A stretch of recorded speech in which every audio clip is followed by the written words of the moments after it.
Balik ako doon sa question ko kanina. Ang tanong, ma'am, ano kasi yung ibig sabihin mo dyan sa range na yan? Ano ba talagang ginagawa natin dito sa subnetting natin? Magigets ko pero parang medyo naguguluhan ako pag pinag-usapan na natin yung range. Ganito ganito. Tingnan muna natin, para mas maintindihan natin, tingnan muna natin ngayon yung value nitong network address na pinapasubnetting sa atin. Diba? Meron akong 192.168.50.0. Okay? Kunin natin yung network range niya nang hindi pa sinasubnetting. Okay? Para makita nyo yung ibig ko sabihin. Ano ba yung network range niyang problem na yan nang hindi pa siya sinasubnet? So, ganito kapag kinukuha natin yung network range, ang network range kasi, yan ay nag-uumpisa dun sa network address. Diba? Ito ay network address. Okay? So, ang range, nag-uumpisa siya sa network address. At ang network address niya ay 192.168.50.0. Okay? At ang network range, yan ay nagtatapos hanggang sa broadcast address niya. Okay, ang broadcast address niyan ay 192.168.50.255. Kaya yan yung broadcast address. Tama ba? Ang network range nag-uumpisa sa network address at nagtatapos sa broadcast address. Okay, ngayon, meron pa kasi tayong different elements ng range. Okay, ang sabi, diba, importante sa range na yan, sa network range na yan, yung mga IP addresses na pwede nating i-assign dun sa mga workstations natin. Okay, pero ang sabi, ang network address at ang broadcast address, yung dalawang yan, hindi natin siya pwedeng i-assign sa network. Okay, non-usable, cannot be used na IP addresses yan. Okay, so ang ibig ko lang sabihin, yung mga IP addresses na usable, yung pwede natin gamitin, ay yung mga IP addresses na nasa gitna nilang dalawa. Okay, nasa gitna ng network address at nasa gitna ng broadcast address. Okay? At ang unang-unang IP address na pwede natin gamitin ay yung address pagkatapos ng network address natin. Okay? Ang network address natin ay 50.0. So, yung unang-unang IP address na pwede natin gamitin ay 50.1. Okay? Siya yung unang-unang pwedeng gamitin. At yan ay nagtatapos dun sa IP address bago yung broadcast address natin. Yung broadcast address natin, .255. Yung address bago yung .255 ay .254. Okay? At ang tawag nila dyan sa range of IP addresses na nasa gitna ng network address and broadcast address, ang tawag natin dyan, yan yung tinatawag natin mga usable or valid range. Kasi sila lang yung mga IP addresses na pwede natin gamitin dun sa assigning ng IP addresses sa mga workstations. Ngayon, since yung .1 na IP address, yung .1 na IP address siya yung unang-unang IP address na pwede nating i-assign sa mga workstations, ang tawag talaga dyan sa IP address na yan, yung terminology para sa kanya, ang tawag sa kanya ay yung first valid or first usable IP address. Kasi siya yung unang-unang pwede natin gamitin na IP address. Okay? And yung .254 na IP address, since siya yung huling-huling IP address na pwede natin gamitin, ang tawag nila dyan, yan ay yung ating last valid or last usable na IP address. IP address. Okay? Last valid or last usable na IP address. Okay? Yan yung elements ng range natin. Okay? Ang tanong, ano ba yung ginagawa natin sa subnetting? Okay? So, technically, pag tayo ay nagsasubnetting, imagine nyo na lang. Okay? Yung buong kalye ng 192.168.50.0, ito siya. Kaya meron ako isang buong kalye ng 192.168.50.0, di ba? Doon sa may pinakatumbukan ng kalye, nandyan yung pangalan ng kalye, yung kalye address, di ba? Nandyan yung 192.168.50.0, ito yung kalye address. Iyan yung network address natin, at yan ay, yan yung network address natin, at yan ay nag-umpisa sa 0. Tama ba?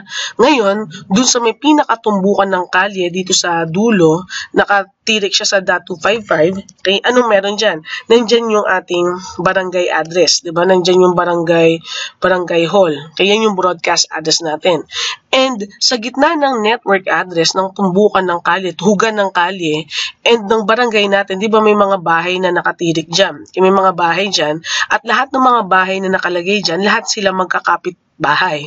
'Di ba? Kung saan kapag isang bahay na to ay nagsisigaw, nag-send siya ng broadcast, lahat ng mga bahay na nandito magkakarinigan sila. Bakit? Kasi magkakapit bahay lang sila eh. Kaya isang kalye lang sila. Eh ngayon, ang ginagawa natin kapag tayo ay nagsasubnetting, ang ginagawa natin sa buong network kalye na yan, sinasubdivide natin siya into separate subkalyes. So imagine mo, ako isang malaking lupain na dire-diretso, hahati-hatiin natin yan, lalagyan natin yan ng pader. Ipapaderan natin in such a way na hindi na sila magkakakitaan at hindi na sila magkakarinigan. So parang gano'n. So nung lalakad ka dito, magtutuhog ka ng bagong kalye address dyan. So meron kang bago dito, ilalagyan mo ng matayog na pader dyan na hindi na sila magkakaranigan. Tapos lalakad ka uli, magtutuhog ka uli ng isa pang tumbukan, tuhugan ng kalye dyan. Lalagyan mo na siya ng mataas na pader na hindi na sila lahat magkakarinigan. Okay? Ngayon, itong mga bagong mga tuhog natin na to, itong pader na to, ito yung mga subnets natin. Kaya yung bago nating subnet. Kaya ang tanong, gaano kalayo mula dun sa may original na tumbukan ng kalye, ito, yung N natin, saan natin ilalagay o itatayo yung mataas na pader, 'di ba? So ang layo mula dito, so green, ayan. Ang layo mula dito hanggang dito sa bagong kalye, yan ay equal dun sa may increment na kinuha natin. Kaya yan yung sukatan para alam mo kung saan ka mag-uumpisa ng bagong kalye. So ibig sabihin, eto na siya na yung .16. Okay? Ngayon, susukat ako uli, maglalakad ulit ako, mag-ruler ako dyan, na equal dun uli sa increment na nakuha natin, magkakaroon uli ako ng bagong kalye dito. Okay? Nandito na si .32. Okay? So, matatayog na yan. Kanina, nung si N lang, si 192.168.50.0, isang buong kalye lang yan, nagkakarinigan lahat yung mga magkakapit bahay. Ngayon, sa sobrang tayog niyan, sa sobrang kapal ng pader na yan, hindi na sila magkakarinigan. Na-subdivide mo na. Okay, ngayon, since meron na ako mga bagong kalye dyan, di ba? So, kanina meron ako ditong barangay, tatanggalin na yan. Kaya wala na siya kasi hiwa-hiwalay na to eh. Independent na sila sa isa't isa. Okay, so ang gagawin, magtatayo tayo ng bagong mga mini barangay dito. May mini barangay dyan, may mini barangay dyan, may mini barangay dyan. So, may sarili-sarili na silang broadcast address ngayon. Kanina, isang broadcast address sa buong kalye. Ngayon, since subdivided na sila, may mga mini barangay addresses per kalye, per sub-kalye. Okay? And yung mga bahay na nakatirik dito, yung mga bahay na nakatirik dito, sila na lang yung mga magkakapit bahay. Sila na lang yung magkakarinigan. Dito, kapag may mga bahay dito, hindi na nila maririnig yung mga bahay na nandito sa kabila. Kasi subdivided na yan. So, same din kapag tayo ay nandito. So, pinaghihiwa-hiwalay natin yung broadcast dito sa mga networks na to. Kaya kuha, ganun ang ginagawa natin kapag kumukuha tayo ng bagong ranges. Okay? Kumukuha tayo ng mga bagong broadcast address kasi meron tayong mga bagong mini barangay and kumukuha tayo ng mga bagong usable IP addresses, yung mga nasa loob per hati, per subdivision. Uwa? So, ngayon, ito na yung elements ng network address natin. Di ba? Hindi pa kumpleto. Yung kinuha ko kanina dun sa range, network address pa lang yun. Ang elements ng network range natin, we need to provide the network address and the broadcast address. Di ba? Ang network range, yan ay nag-uumpisa sa network address at nagtatapos sa broadcast address. Okay? Pero ang tanong, ano ang magiging broadcast address ngayon nitong network address na to? Okay, take note, ang broadcast address niya would be the IP address before the network address, no susunod na network address.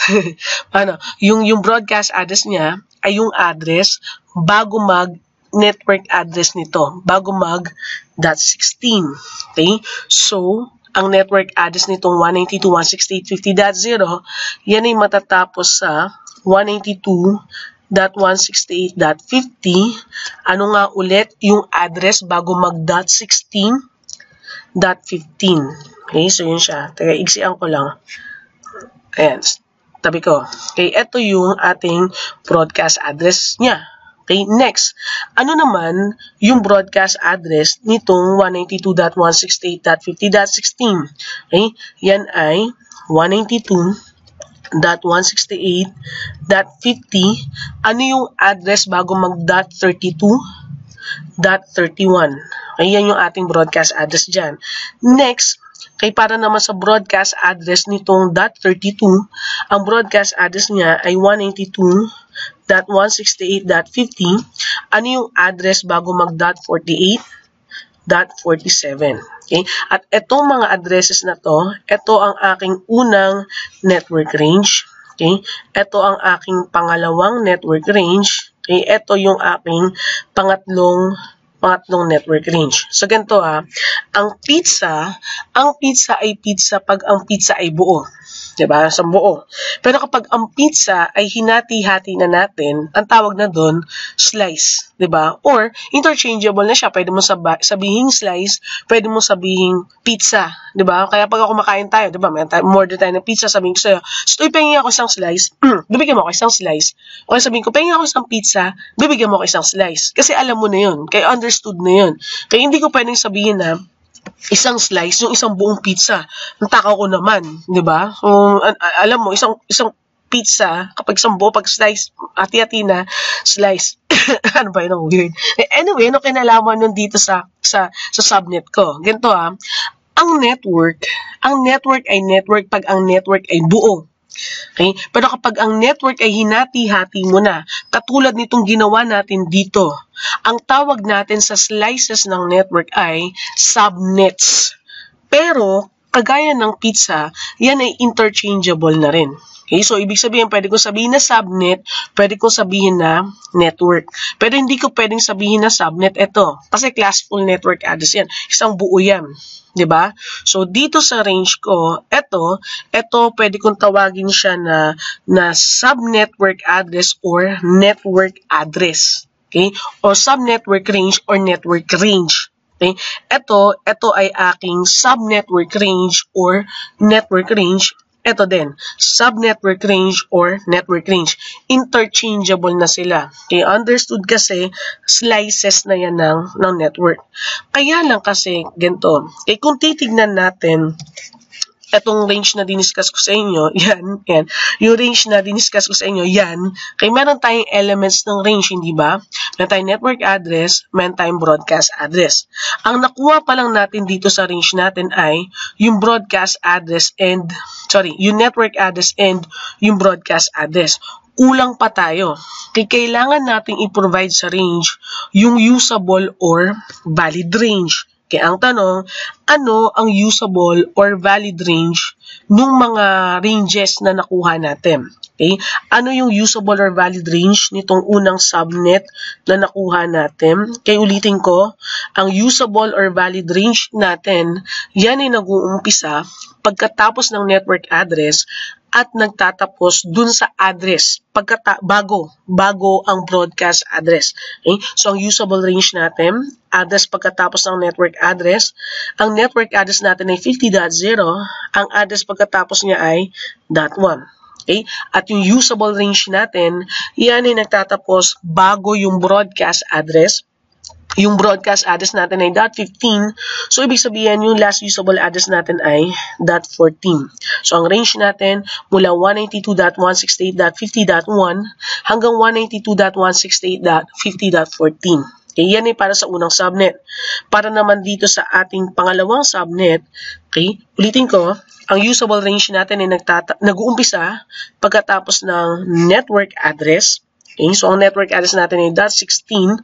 So, yung first usable range natin ay mag-uumpisa pagkatapos niya, .17, at magtatapos bago yung broadcast address natin. Yung broadcast address natin ay .31, di ba? So, ibig sabihin, yung address bago siya ay .30. Okay? And lastly, dito sa pangatlong subnet natin, ulitin ko, ang usable range natin ay nag-uumpisa pagkatapos ng network address.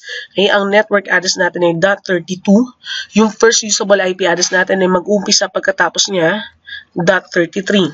Okay? At magtatapos bago yung broadcast address.